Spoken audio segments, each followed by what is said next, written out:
r/no sleep. Posted by u/02321. I work as a PI and a government agent approached me to help with a case. Part 8. Hi friends. I created a playlist for this series. Please check out. I got a burst of cases that kept me busy. I have no idea why so many people started to cheat at the same time. My plans of going to the gun range and practicing reloading my handgun were sadly put aside in order to deal with the flood of new cases blowing up my work phone. While I was parked outside yet another motel waiting for a cheating husband to come back out, my cell phone rang.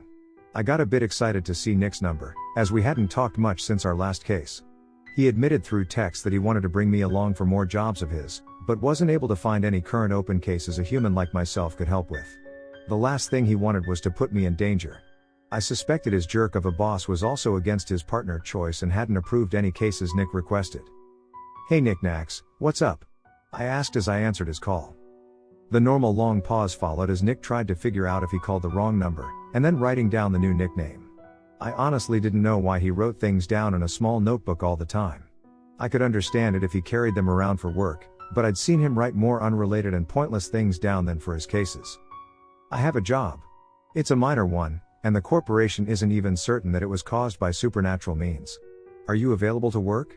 It sounded as if he was driving while on the phone. I looked at the motel wondering how long this would take. I needed photos to deliver so I could close this case. As much as I wanted to drop everything to work with him, I had to finish my current job. I should be soon. I'm just waiting for a guy for some photos. It could be 10 minutes, but it could be an hour. I admitted. That is fine. It gives me time to get prepared. When you are ready, send me a message and I can pick you up from your apartment. After that, we said some quick goodbyes and hung up. Nicky sure has changed since I first met him, either that or I'd adjusted to his monotone voice. I could read his mood even though it sounded as if he didn't have one. He gave me the feeling that he was in a rush. Thankfully, the husband I was waiting for came out with a girl on his arm in under an hour. I took some photos and started to head home. I had already started on an email for the wife, so all I needed to do was add the photos and call Nick saying I was ready to leave. The corporation Nick worked for had a magic way of connecting two doors together. Nick admitted to me he wasn't very good with magic, so he used tools to do it. I only brought my handgun, my wallet and a light jacket when I opened my door to the unknown.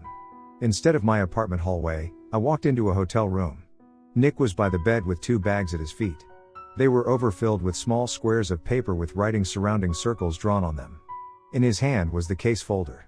I went over and sat in a chair by the window to hear about what we needed to take care of this time. There have been 4 sexual assaults on the beach in this town in the past week. He started. I expected Nick to show me the photos and evidence, but he kept the folder close to his chest. Whatever was in there was too gruesome to let out into the open. I looked out the window to see the ocean beyond some buildings. It must be useful to go across the county in a second. It must be pretty serious if you're so upset by this. I told him looking back. He looked a bit alarmed that I could tell how he felt. His face only changed by a twitch of a muscle, but I could still understand how this case bothered him. It is. 3 of the 4 died from the assault. The last stated a monster attacked her before she went into a coma and it's doubtful she'll wake up again. Nicky was really agitated. He started pacing the room, folder still to his chest and his eyes down.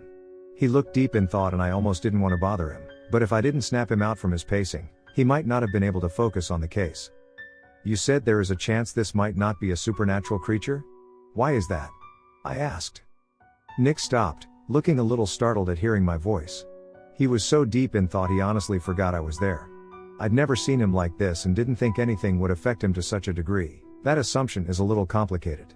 When it comes to creatures of the night, their culture has continued on without the need of currency. They trade items for what they wish for, or use favors. Due to that, everything has value. Their time, their words and knowledge. Creatures do not give anything away for free, and aside from taking life for food, they do not simply take. Sexual assaults are rare because of that system. Well, in a sense. They do not go out and attack others in that way, but rather pressure others into an act if needed. I doubt the victims of this case made a trade with a creature but instead were randomly assaulted by a mystery creature. Nick was still pacing around the room as he spoke. He'd taken out one of his small notebooks and flipped through the pages trying to find something. The case folder was tucked under his arm. I'd already been on a few jobs dealing with monsters and yet I didn't know anything about their world. I've tried doing my own research only to find out most of what humans know are either unfounded stories, or half facts. I've sent texts to Abarash, a woman working at the same place Nick did, but in a different department. She was unable to answer most of my questions because the information was classified, but she was nice enough to confirm vampires are real, and that most of the ones with the well-known weaknesses died out over 100 years ago. She assumed only a handful of them were left. The problem with humans knowing too much about a creature was that they were easily killed, while other creatures that stayed hidden in the shadows remained unharmed. Hence all the secrecy. So, they think this wasn't done by a creature because it's not in their nature to do something like this? I asked, trying to get the facts straight. In a way, yes. Such terrible crimes do happen from time to time. The corporation made a list of creatures who disregard their culture and would do such a thing. However, these attacks do not match anything listed. Nick replied, not looking up from his notebook.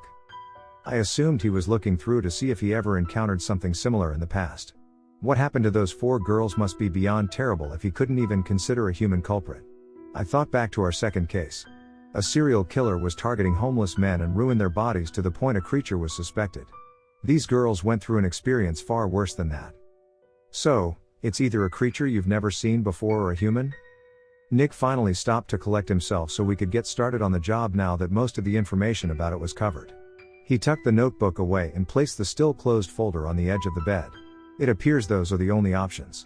The corporation really doesn't believe this was caused by a creature regardless of the signs pointing to that theory.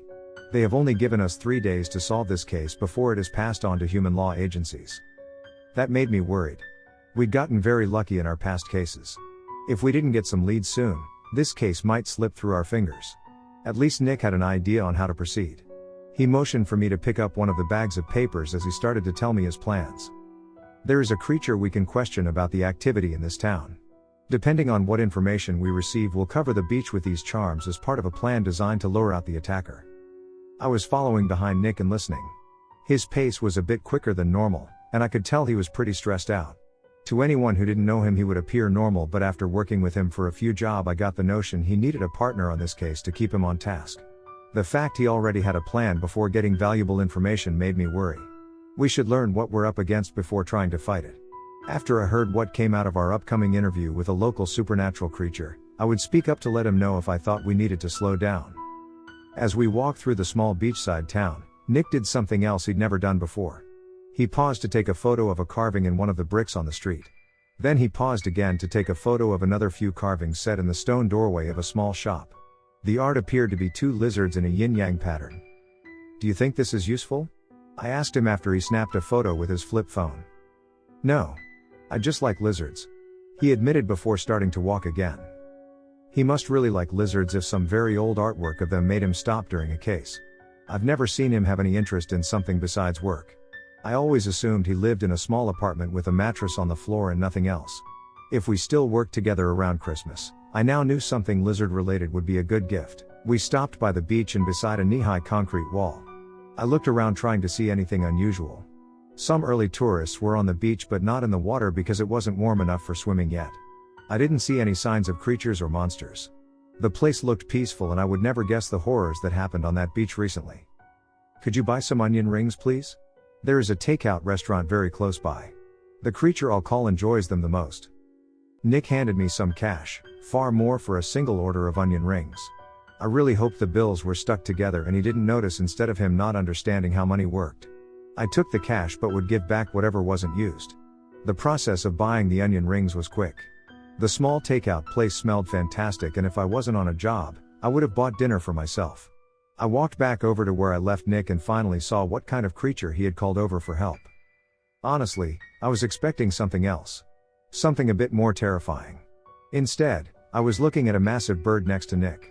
And I mean massive. It was a full foot taller than Nick. When it turned its head, I could confirm what kind of bird it was. Nick was speaking with a seagull. I started feeling a little scared, even though the bird appeared normal aside from its size. Its eyes were staring at the onion rings in my hand. I placed them on the concrete wall and the seagull wasted no time devouring the food. We sure do trade food for information pretty often, I said while watching the bird eat. Supernatural creatures are often not able to be seen or to interact with humans. They enjoy the food of the other species but don't have the means of purchasing it. Nick explained. That made sense. This massive seagull could only get onion rings if someone dropped some, or left them unattended on the beach. It's not as if these monsters could walk into a store to buy snacks even if they stumbled across some money to pay for them. I felt sorry that they didn't have control over getting their favorite food. After the seagull finished eating, Nick started to speak with it, asking questions. It squawked, but somehow, he knew what it was saying. He made notes and nodded his head along with the conversation. After a while there was a pause. They'd gotten into a standoff. She won't answer any more questions until we get some more food, Nick told me and went for his wallet. I have enough for some more. I'll be right back. The money left over from the amount Nick had already handed me was more than enough to pay for another order of onion rings. I thought about how creatures lack the ability to get their own treats and felt sorry for them again. I bought 2 orders and carried them back to where they waited. The seagull's eyes lit up when she saw I was carrying 2 containers instead of 1. She bolted towards me and ate directly from my hands. The force of it nearly toppled me. Because of her size, she could have easily knocked me off my feet. She must have held back a lot, as that didn't happen.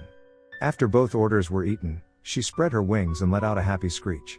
I swear, her wingspan was longer than a bus. For a seagull, she was pretty threatening.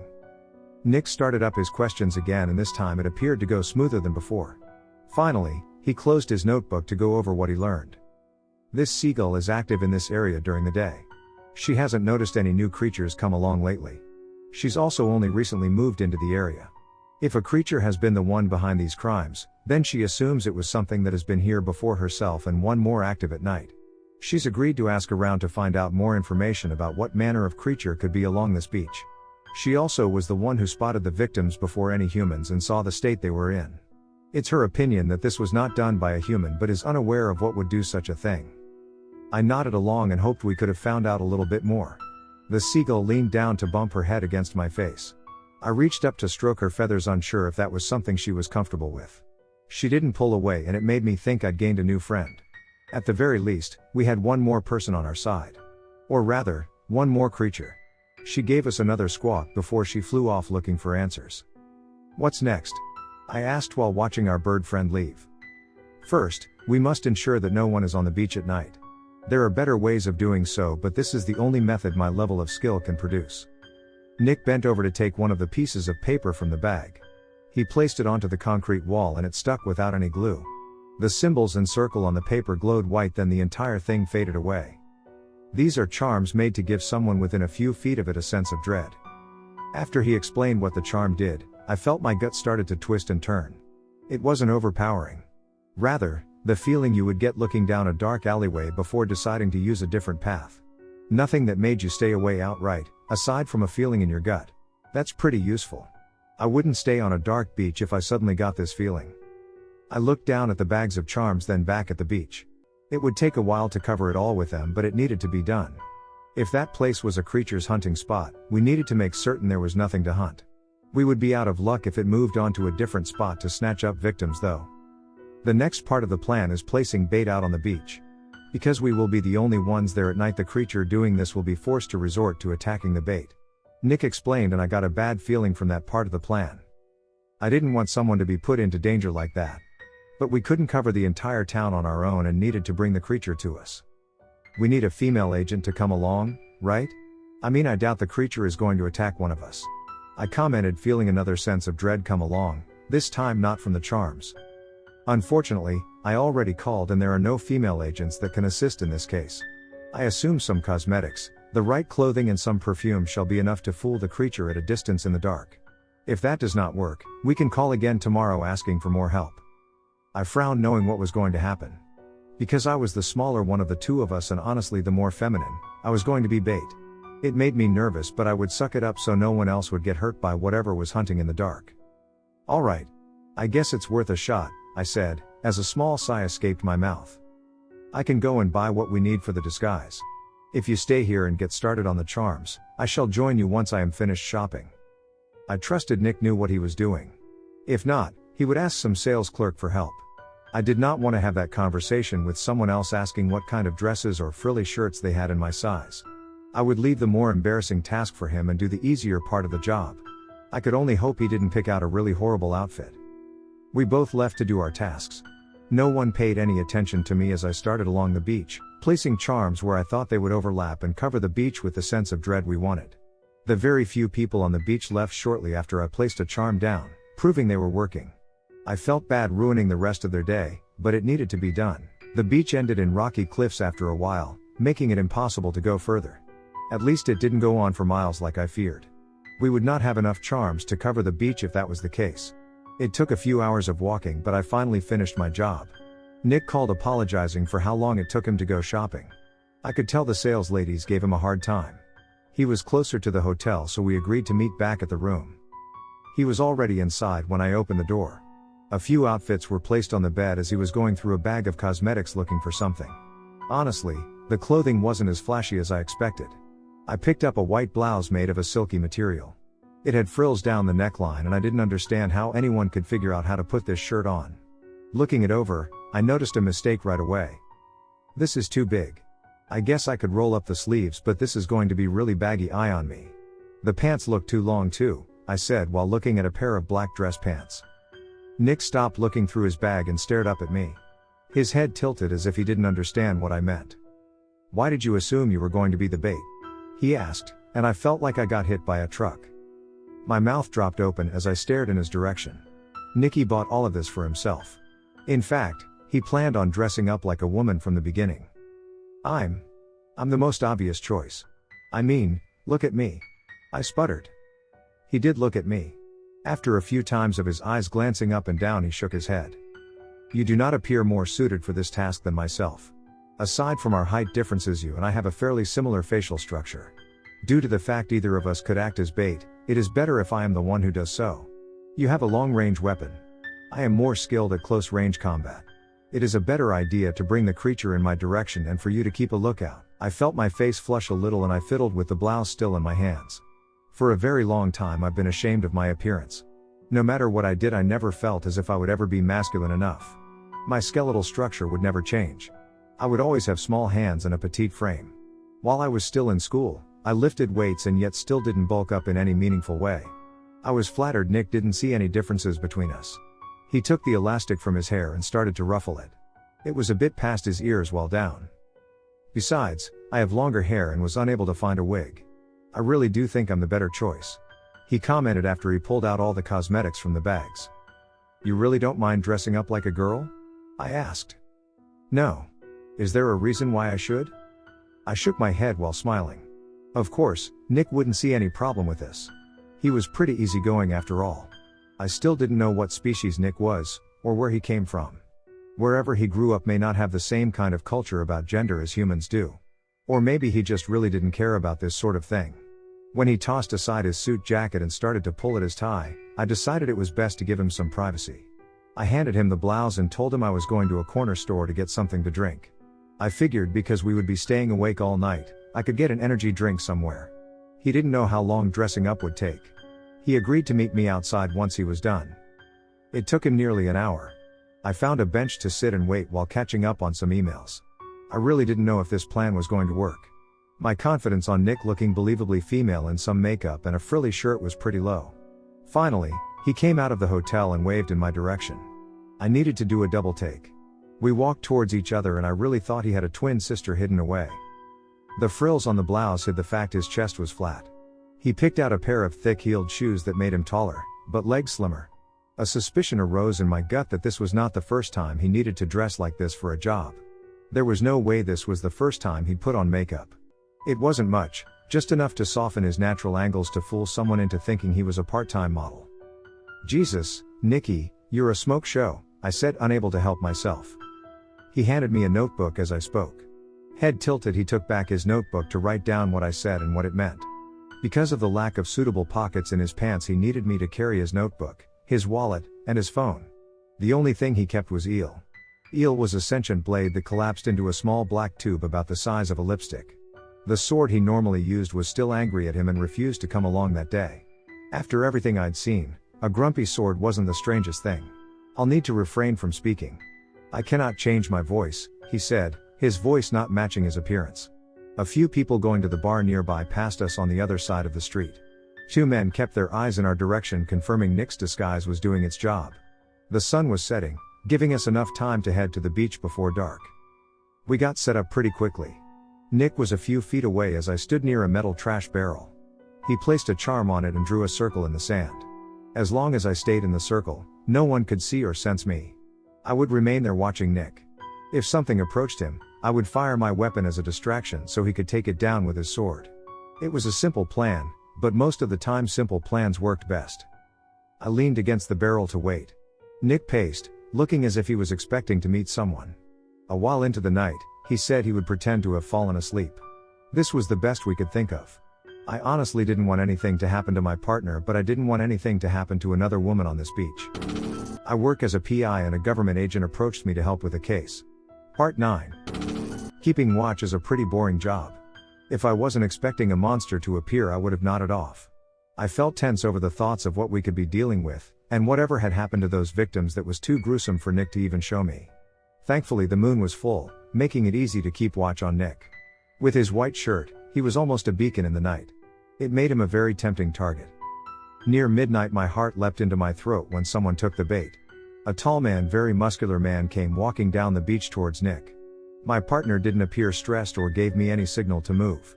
They spoke for a few seconds, Nick shaking his head at the man's questions. My heart was beating and I started to sweat. As far as I could tell, this man was human. He didn't look like a threat beyond being a stranger harassing a woman alone in the middle of the night. I made a huge mistake when the man grabbed Nick's arm.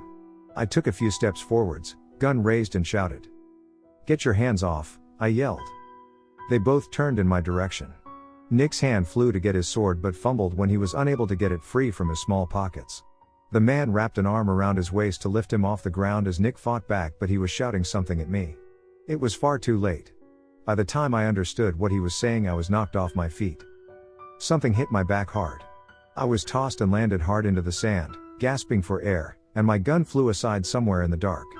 Just as I was trying to recover, a huge clawed foot slammed down on my back, forcing me back into the sand.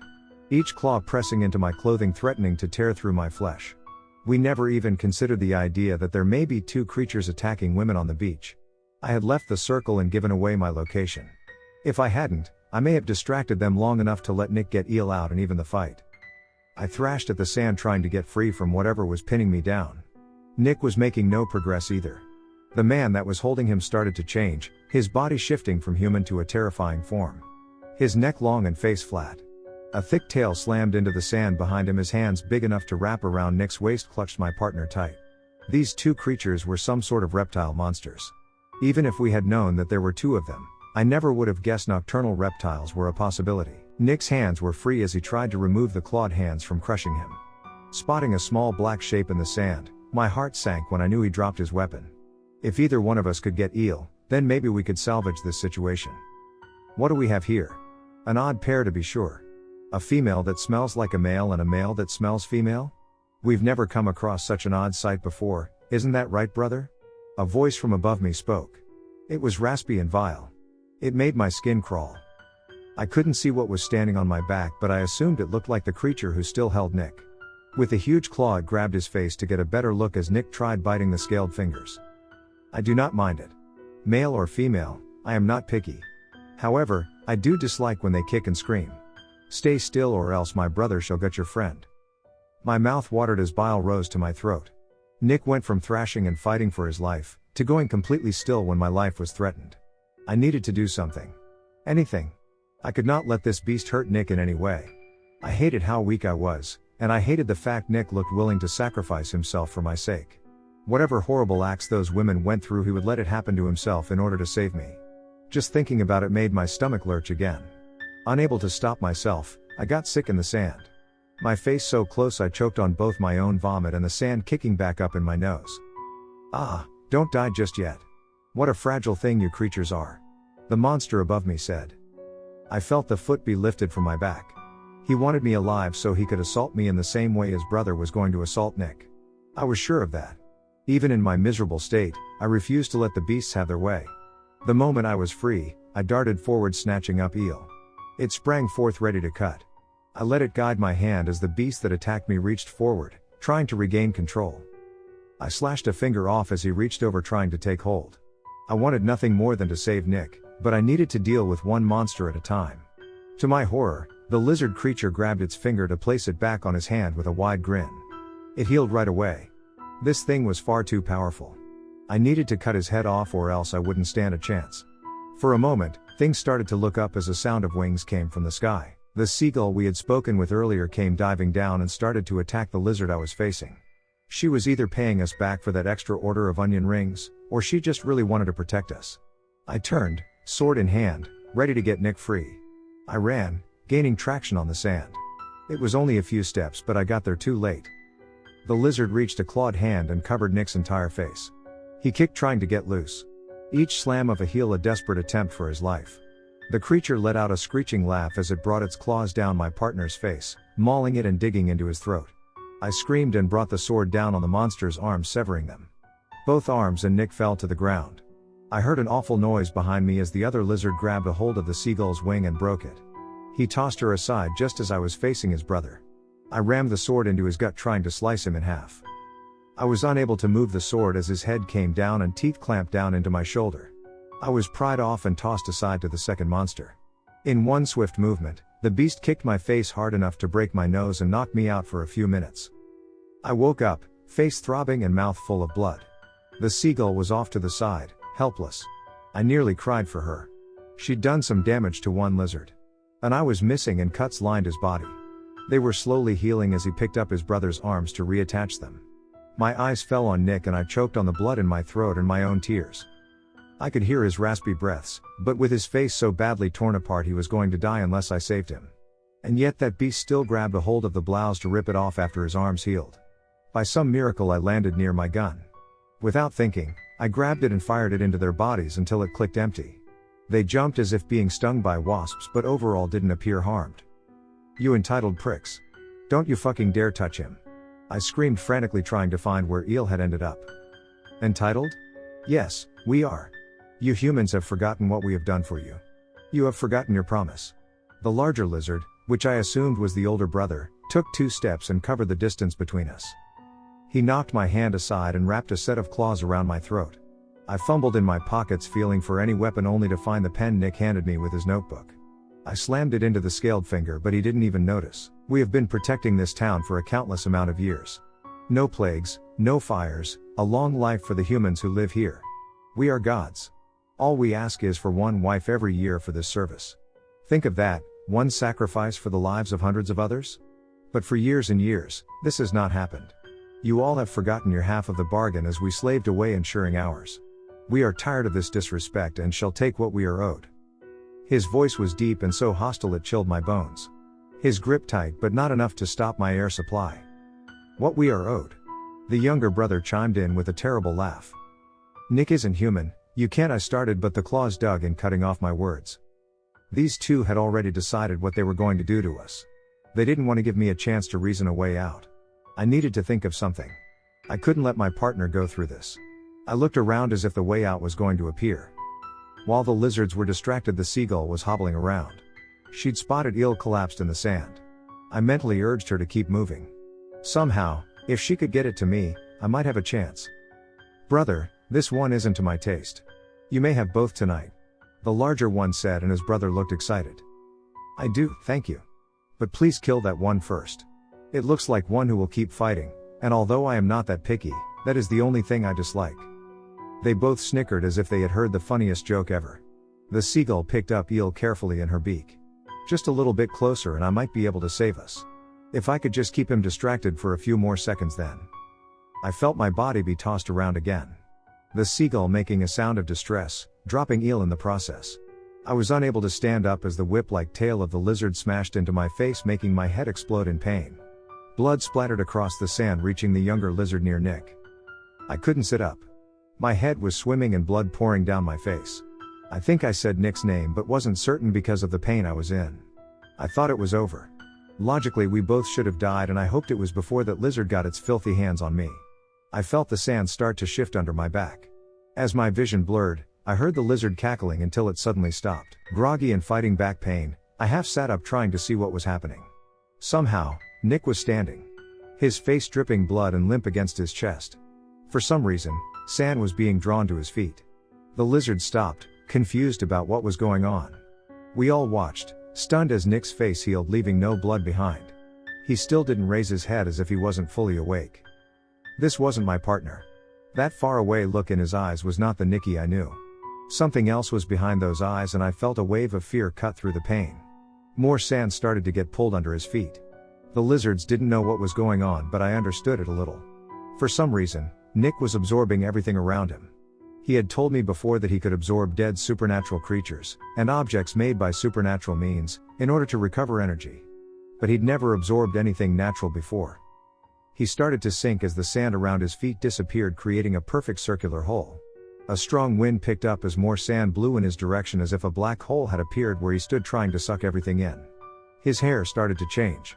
Instead of its usual pinkish-orange tint, it turned into a darker red that almost glowed in the night.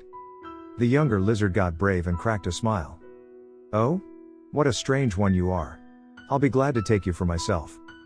Before his older brother shouted out a warning, the lizard creature reached out a clawed hand to grab Nick. It never reached him. The hand disappeared and the lizard looked shocked as his body started to fold in on itself.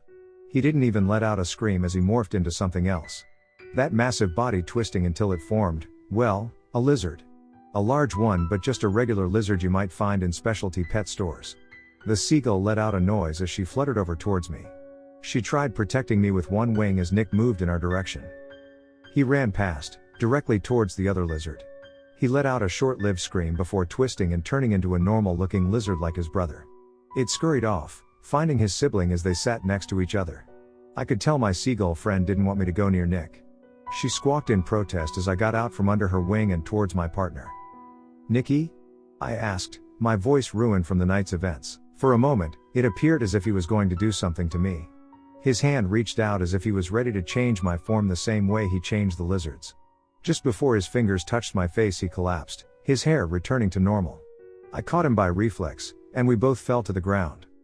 I sat holding my partner and stared off into the dark beach. He barely appeared to be breathing, which worried me. Neither lizards made any move towards us. One placed a head on the back of the other, both ready for a nap. After everything, I did the only thing I was able. I called Abarash with Nick's phone, asking her to get some sort of medical help out to us. I wasn't aware of how much time passed until help finally arrived. Nick was taken first and placed on a stretcher to be taken away. I wanted to go with him, but Abarash asked me to stay behind to explain what happened. They treated my seagull friend, and two agents wrangled the lizards inside a set of dog carriers and looked over them. In a daze, I sat and told Abarash what happened as best I could while she treated my nose. She gave me just enough painkillers so that I could remain somewhat sharp. She also didn't have any magic methods of treating my injuries except those that would knock me out for about a day to recover. Healing supernatural creatures was easy. Humans didn't take to magic very well, and most treatments would overload their bodies. She listened patiently but had a puzzled look on her face for most of my story. She excused herself for a moment to speak with the agents who took the lizards. When she returned, she looked even more confused. "What kind of power did Nick use on those two?" I asked her, not knowing what the hell happened. "I don't know. Nick doesn't have any powers like that. Or at least, we thought he didn't," she replied with some concern in her voice. "Knowing he's stronger than you assumed shouldn't be a big deal, right? And what about those lizards? Are they going to change back and cause problems?" I asked, trying to focus on something besides the pain in my face. She looked deep in thought and played with one of her chunky gold necklaces. Even though I worked on some cases, I wasn't an agent, and most things about their world was kept classified. She was debating on what she could tell me and how to say it. "You see, supernatural creatures have an internal energy source. Humans do not. It's the reason why creatures can use magic and humans can only use magic if they borrow the power from something else. A creature's strength is based on how big of an energy source they have. If it is ever depleted, the creature dies. Nick has a very small source, and honestly, he's one of our weakest agents. I'm telling you this because those lizards over there are just normal lizards. They have no magic or power inside them whatsoever." I looked at her and back towards the dog carriers, not understanding what that statement really meant. "Can't monsters turn into other things though? The one looked human before he turned into a lizard," I pointed out. "They can change forms, but the magic is still inside them. Even if they get their powers sealed, it's still there. Those lizards are just normal. People won't believe what you said happened because nothing in this world can take away a supernatural creature's magic without killing it. They didn't have their magic sealed, it's just not there. Not even our Silver King can do something like that." She sounded worried and I didn't like it. Nick had an unknown power, and not only that, but one that no creature should be able to use. I didn't know what that would mean for his future. My body tensed and I felt as if I might get sick again. Then, what does this all mean? I said, my voice coming out weak. I'll have this case classified. Only the ones involved in Ankar shall know about it. I hate the man, but he is Nick's boss. I'll have to kick his ass when I see him though. His job is to pick cases suitable for his agents to go on. He was the one who approved you two to do this one. He should have refused Nick's request. Clearly this was something way beyond your skills. Whatever was attacking those women was a creature we had yet to encounter, making it very dangerous. Far too powerful for Nick and yourself to handle. The fact you're both alive is a miracle and I'm proud of you. As for the rest, I think you need to take a bit of a break. What happened tonight was a big mess and it might not hit you right away, but I think the entirety of what could have happened is going to sink in at some point. When it does, you need time to let yourself recover from it. Abarash was thinking way further in the future than I was. I knew what happened hadn't fully hit me yet. When it did, I would be a mess. But I didn't expect someone to think I should take the time to deal with it instead of pushing through like most people in my life recommended. I nodded, feeling numb in the moment, and blamed it on the painkillers she gave me. I'm sending you home. I'll give you updates on Nick, but please take a break. I'll write the report for you, so don't worry. If you need to talk, please call me. I might not be your boss, but I am always here to take care of my coworkers. My chest felt slightly warm from her words. I'd never come across people as gentle and nice as her and Nick. True to her word, she got me back to my apartment with some pills to take and go to bed right after. I was asleep for nearly a full day because of whatever magic medicine they gave me. It healed my broken nose, but my eyes were still black and a scar ran across my face. It wasn't too bad. We could have died or worse. I soon received the news that Nick had woken up with no memory of what had happened. He was frantic, nearly raising his voice and asking where I was. They got him settled down and he was forced on bed rest because he was very weak after he woke up. I was tempted to ask Abarash for hourly updates on his condition, but knew that was too much. I just asked for her to tell me if anything changed. 3 days passed and Abarash was right. What happened finally caught up to me. I was so distraught thinking about what nearly happened to both Nick and I stopped eating. For the first time in my life, I put off work until I could return to a normal emotional state. What helped the most was that Nick called. I fumbled with my phone, desperate to hear from him. Snickerdoodle, are you feeling alright? My voice trembled and I wondered if I would cry if he said he wasn't doing well. I'm fine. A little tired, but I'll be going home tomorrow. I stole my phone to call you. I'm glad. I was really worried about you. Your face got really messed up and... I stopped, unable to keep talking about that night. I'm sorry to have worried you. I am uncertain of how we made it out alive, but I was told you fought very bravely. I wish I had never put you in that position though. His voice trailed off and I heard some noise on his end. He must in a busy clinic. When I took this job, I knew the risks. I would never blame him for getting hurt, but I was a little bit angry at him for something else. Nikki, the next time someone is holding me hostage, you can't shut down like that. I'm the weaker part of this team. Your fighting skills are way beyond my own. If it happens again, you need to fight if you're able. I know you'll protect me, but it can't come at the cost of your body. There was a long silence and I didn't know if he was still on the other end of the line. I might have crossed a line. I should have been grateful Nick was ready to sacrifice himself for my safety, but I didn't want that to ever happen again. I would rather us both go down fighting. Thank you. Nick finally said. What for? No reason. I just felt like saying it. I couldn't reply. Abarash's voice came from his side of the phone.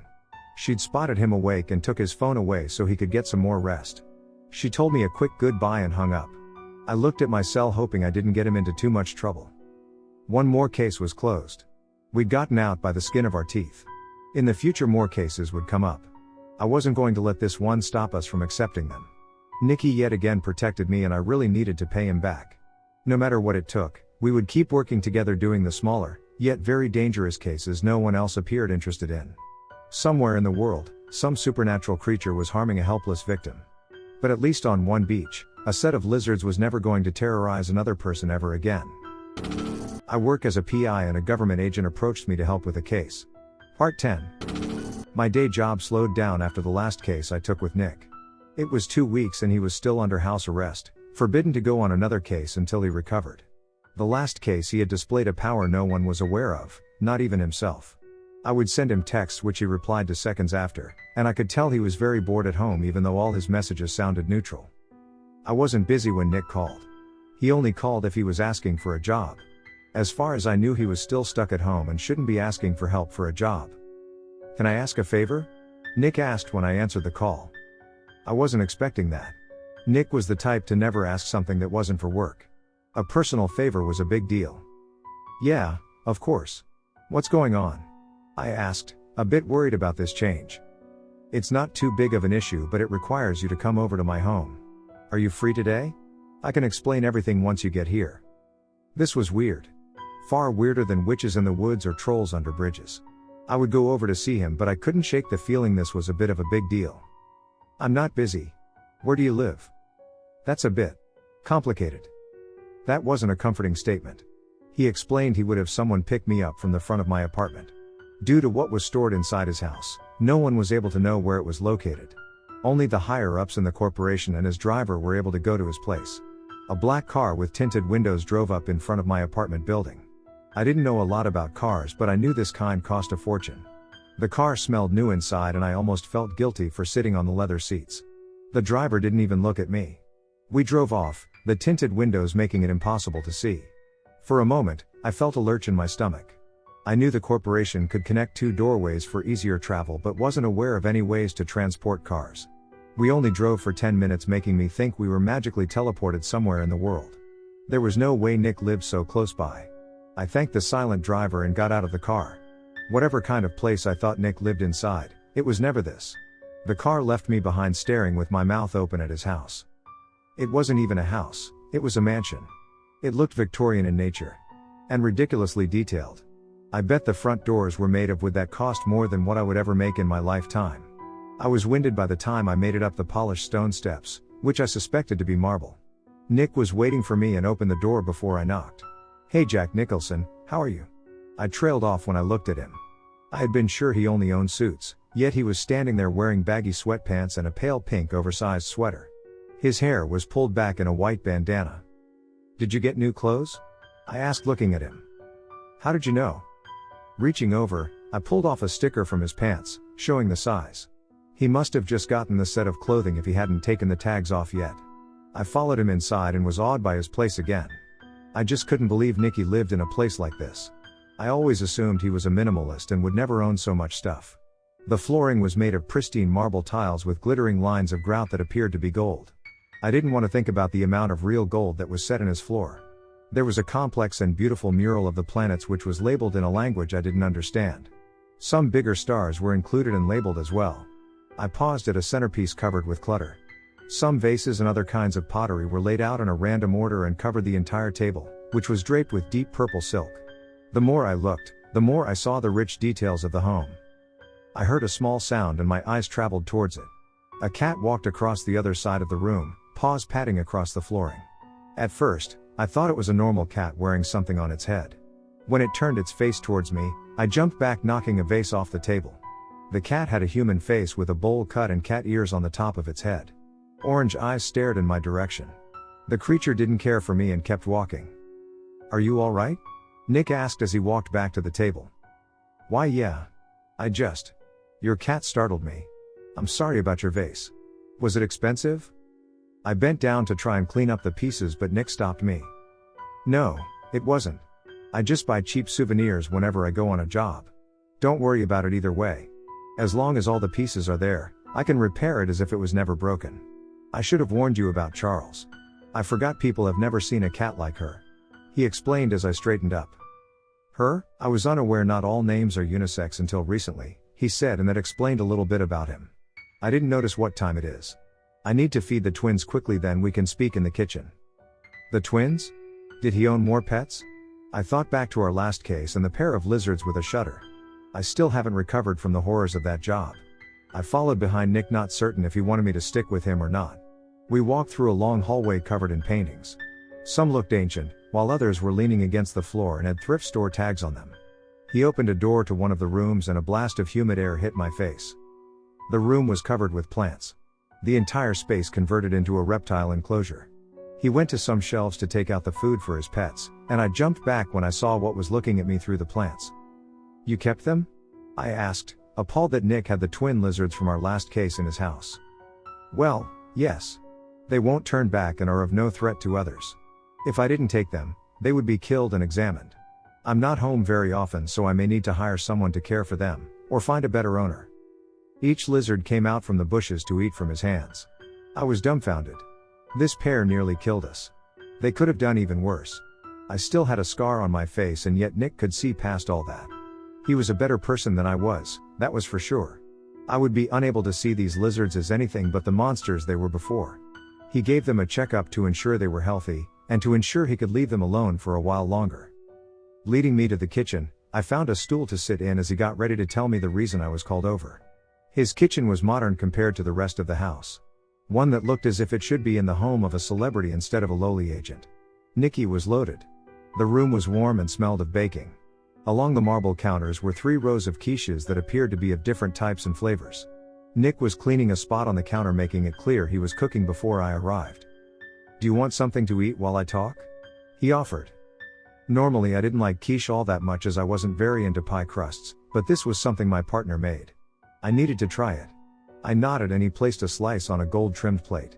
The flavor appeared to be chosen at random. Honestly, I didn't like quiche until I had his. Pie crust never tasted so good. Looking over at all the others he had cooling off, I could tell he had a lot of practice. I've been stuck at home for over a week. It's boring and I may have gone overboard on the cooking. Nick explained, following my gaze. After the counter was cleared, he started making tea. I've learned more about my partner in the past few minutes than I had in our 4 cases together. I didn't know how to feel about that. "I really never saw you as the type to cook or bake," I said, still not getting over what I was seeing. "I like baking. It's similar to alchemy." He noticed my confused face and went on. "The reason why this house is so hidden away is because it belonged to a master alchemist. Below this mansion is a place dubbed the Catacombs. It's a deep maze where he did his work. Most of it remains, his projects half finished and knowledge hidden away for good reasons. I was created in the lowest level and the only remaining living experiment." I nearly choked on the tea he set down in front of me. This was a lot at once. I didn't know anything about alchemy besides the base things most people were aware of. Nick was speaking in a distant tone. I was glad he trusted me enough to tell me these things, but wanted to know why he was suddenly revealing stuff that should be classified. "You don't sound very fond of the place, and yet you like baking?" I asked. I didn't even notice how quick I'd finished my food. I refused another piece and he placed the plate in the sink. Charles jumped up on my lap, startling me. The human face was nerve-wracking to look at, but when she curled up, I found I could tolerate her being there. I suppose I like it because I can understand it. Alchemy makes sense. It's an equal exchange of matter, unlike magic, which creates something from nothing. Baking, you put your ingredients together, add heat and time. If you've done it correctly, you created something. Alchemy is like that. You can create almost anything if you sacrifice what's needed. That made sense. For someone who was made based on more logic-based process, magic must seem complicated. I thought about what I knew about alchemy. Didn't Nicholas something or other make a philosopher's stone? That must be where Nick got his name. I paused with my cup of tea hovering in the air. The troll called Nick a half-finished stone. If someone was able to create something even half as powerful as the philosopher's stone, they would want to keep that hidden. I quickly set my cup down, hoping Nick didn't notice the change in my mood. I was almost certain I'd figured out what he was but didn't bring it up. If he wanted me to know, he would tell me. "You haven't told me why you needed me over," I brought up. "Oh, you're right. I bring in animals or supernatural creatures to keep safe until I can rehome them. Most of them would be killed unless I do so. I really shouldn't be doing this, so no one can know about Charles or the pet that went missing recently." "Missing?" I questioned while looking at the human-faced cat. I didn't think it would be good if any of these creatures got loose, even if he thought they were harmless. I have an owner lined up for her, but I haven't been able to find Gregory in the main house or on the grounds. She can't go beyond the barrier keeping this place hidden. The only other place she could be in is the catacombs.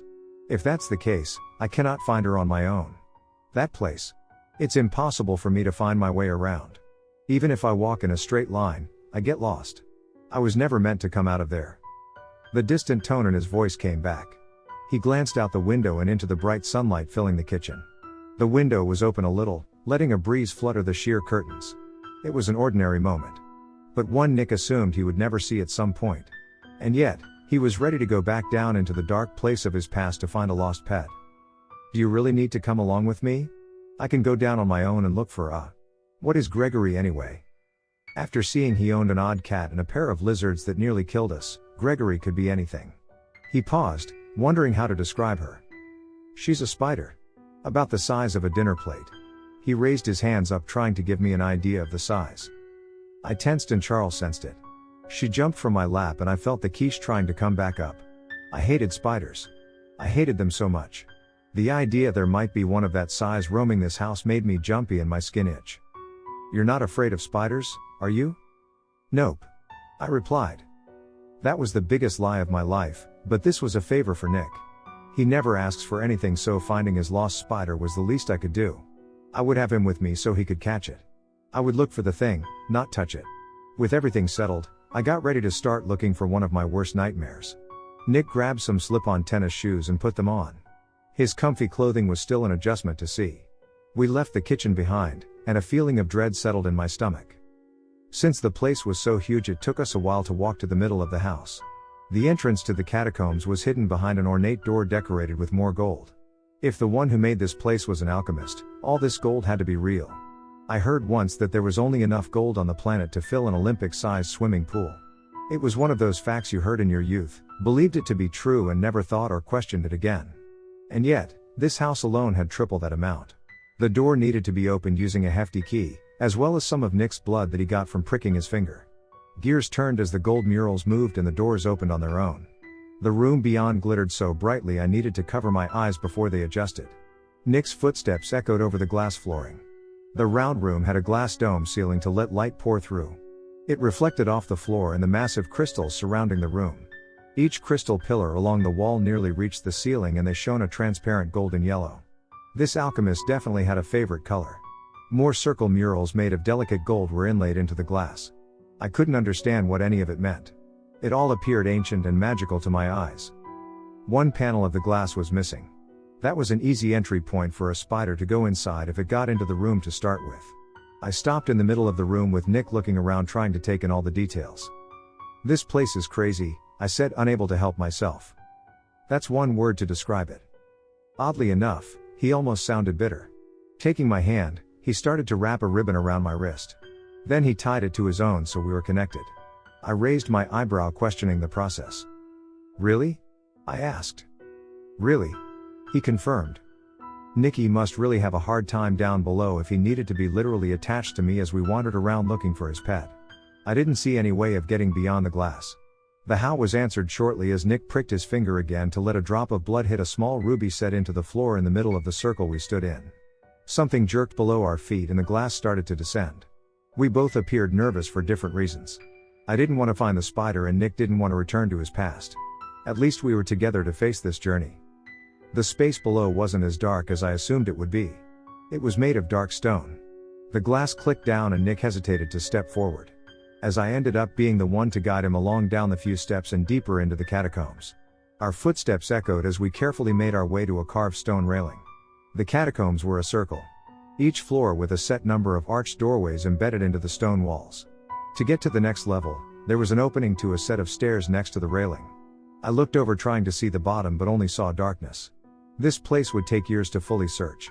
I could only hope that Spider would come to us. I started towards the first door and felt tension on the ribbon. Nick was trying to walk the other way looking disoriented. "Sorry, I looked away from you and got lost," he said after he recovered and started to follow my steps again. He wasn't joking about this place messing with his sense of direction. Unless he was looking directly at me, he no longer could find his way. How he ever got out of the catacombs in the first place was a mystery. Opening the first wooden door, I looked inside the room. Dust kicked up into the air. Oddly enough, I could see just fine. Some sunlight poured through the glass ceiling but it was dim. The room had a wooden table and stacks of old tomes rotting away on top. I didn't bother looking at them. There were 3 more doorways. One on the left, right and in the back of the small room. I understood the doors connected to the rooms on either side but didn't know just how far back this went. I decided to do all the rooms in a circle. Once we made it back to this one, we would start checking the back rooms until we ran out. I picked the right, opening the door to see more of the same. Scrolls in a rotted half-collapsed wooded shelf. This room also had a door in the back of the room. Even with the door closed, I could see in the dim room. "We don't have any flashlights, so why can I see so well?" I asked. As far as I was aware, I didn't pick up any abilities to see in the dark. The one who created this place had a mage friend who owed him a favor. There is a spell running through this entire place making it so the light is the same as a night of the full moon. but it only is in the same room you're inside. If you open a door and walk away, then look into it, it'll be dark, Nick said as he gave a scroll a kick of his foot. It crumbled under the slight touch. So, this place operated like it would in a video game, huh? In fact, it gave me a dungeon crawl vibe. I haven't played any games recently, but I'd been into Diablo when I was younger. I thought of the spider boss in that game and suppressed a shudder. Nick would never bring me somewhere dangerous without a warning first. But if we ran into anything besides a spider, I was out of there. As we cleared each room without any sign of Gregory, I contained the urge to ask Nick some questions about the place. This place clearly was something he didn't want to talk about. No matter how much I wanted to know what went on down here, I would respect his privacy. I didn't count the rooms, but we circled back to the one we started in. I opened the back door, stepped inside and nearly tripped over a crude vase. How big is this place? I asked, wondering how far these back doors went. I have no idea. That wasn't comforting. If we didn't find Gregory, we may need to come back later. Nick was off work for a bit longer and I could take some time off for him. Weaving around the vases, I went to the next door. At least the rooms weren't all that big. I didn't want to break or touch anything, but Nick didn't appear to care. Our ribbon caught on a vase, tipping it over before I could catch it. It smashed and I winced, expecting him to say something. Don't worry about it. Everything on the upper levels is where he stored the failures. Nick told me. It made me feel a little better about smashing something that looked old and might have had some value. Most of the rooms we searched were mostly empty after the vase room. When we entered a room with piles of what looked to be coal in the corner, Nick stopped to look at them. The air felt like a tomb. The way he looked at the discarded rocks, it was as if he really was looking at a burial site. My suspicions of him being an imperfect philosopher's stone were validated a little bit more after seeing how he acted. Were these stones the discarded practice that eventually led to Nick being created? I didn't ask and he didn't offer any information. I lost track of how many layers we'd gone through when the worst happened. Nick and I got separated. It was neither of our faults. Just something we couldn't predict. I was standing in an almost empty stone room when I looked over to him. Do you have the time? I mean, how long do you want to look for? We can do one floor A. My train of thought was cut off as the brickwork under my feet shifted. In a blink of an eye, I was standing, then I was falling. Nick grabbed at the ribbon, keeping us connected in a desperate attempt to save me. He was dragged down, his body hitting a more stable area of the floor. The ribbon caught and my arms jerked up, supporting my entire body weight for a moment. I felt my shoulder pop, then the ribbon snapped from my weight and being against rough bricks. I heard Nick call my name. I couldn't reply. A small stone came falling with me, and smashed into my head above my temple. It knocked me out for a few minutes.